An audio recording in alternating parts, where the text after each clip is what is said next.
Shardy, does the defense wish to make any statement? Yes, Ms. Binsky will do that. Thank you.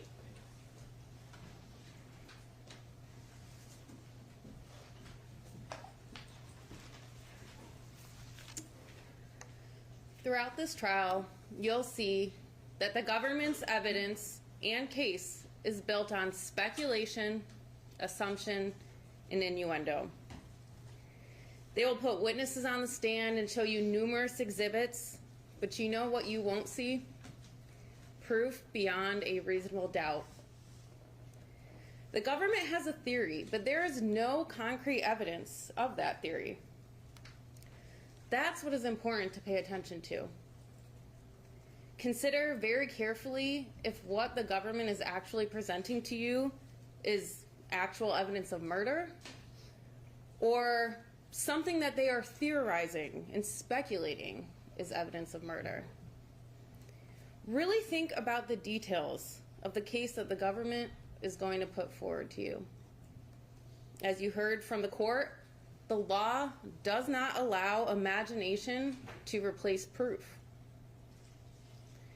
Instead, the oath that you took requires that you consider all of the evidence when analyzing the specific details of this case. The law also requires that you consider the lack of evidence. The critical time here is the night of April 24th, 2021, going into April 25th, 2021.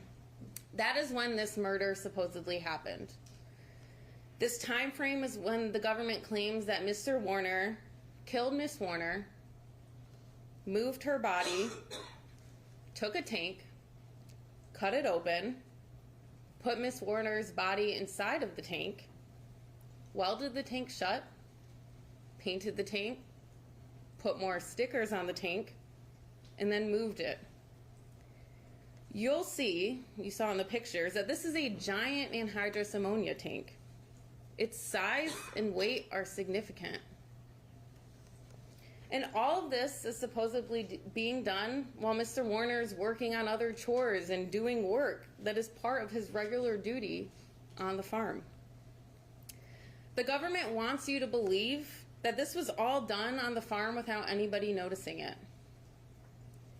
You'll learn that there were numerous people on the farm during the time frame that the government has focused on.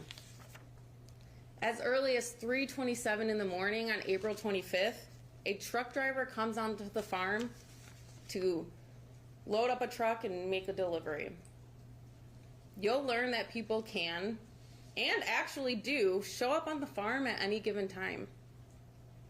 Around 7 a.m., Mr. Warner starts his day and begins to work on the farm like he typically does.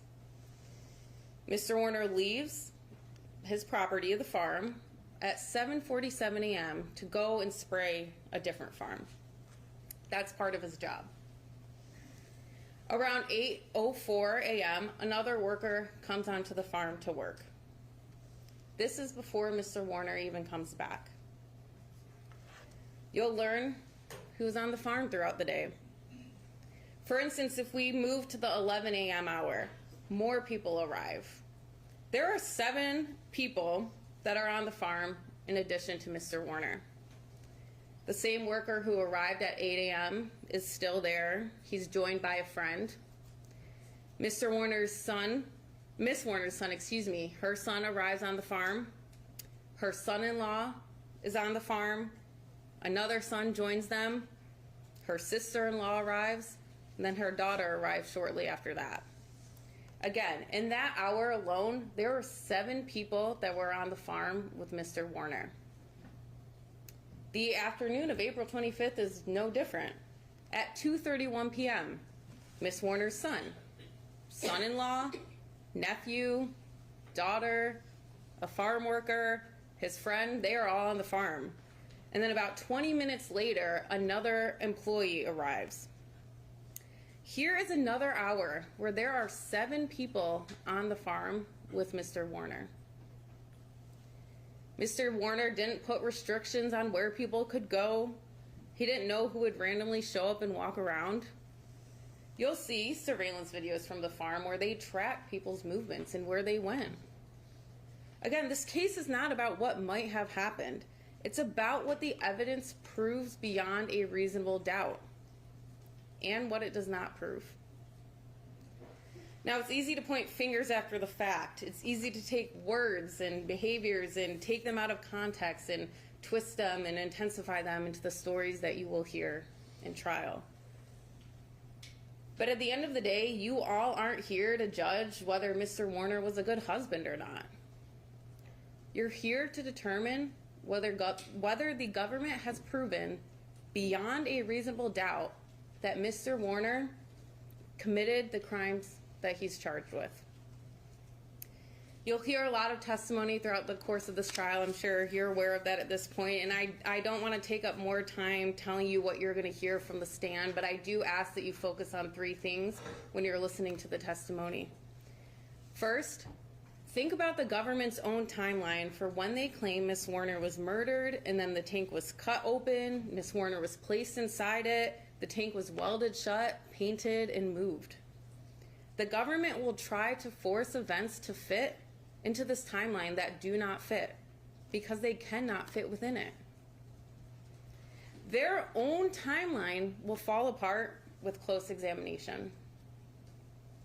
People that are on the farm at the time that the government is claiming Mr. Warner is hiding Miss Warner's body. And third, consider how the investigation was conducted and how the police ignored other relevant information. In the end, the court will instruct you and has instructed you at this point that the burden of proof is beyond a reasonable doubt. That is the highest burden in our legal system. And this high burden is as it should be with the allegations we have here of murder and tampering with evidence. This is a burden that the government will not be able to meet. And because the government carries the burden of proof, any unanswered questions, any inconsistencies, any holes that the government does not fill because it cannot fill after hearing the facts are reasonable doubt. By the end of the trial, the government will not be able to rule out each and every reasonable doubt that exists in this case. And the law requires that even one, just one reasonable doubt, means that there must be a finding of not guilty for Mr. Warner. So for all of these reasons and others that you will learn about, we ask that you follow your oath and follow the law and find Mr. Warner not guilty on all counts. Thank you. Right.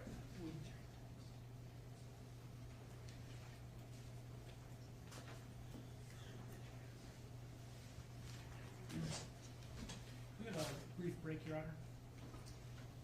Yes, we can. So it's 20 after, are you talking 5, 10 minutes? Maybe 5, I think. Okay. So we'll take 5 or 10 minutes and come back with the prosecution's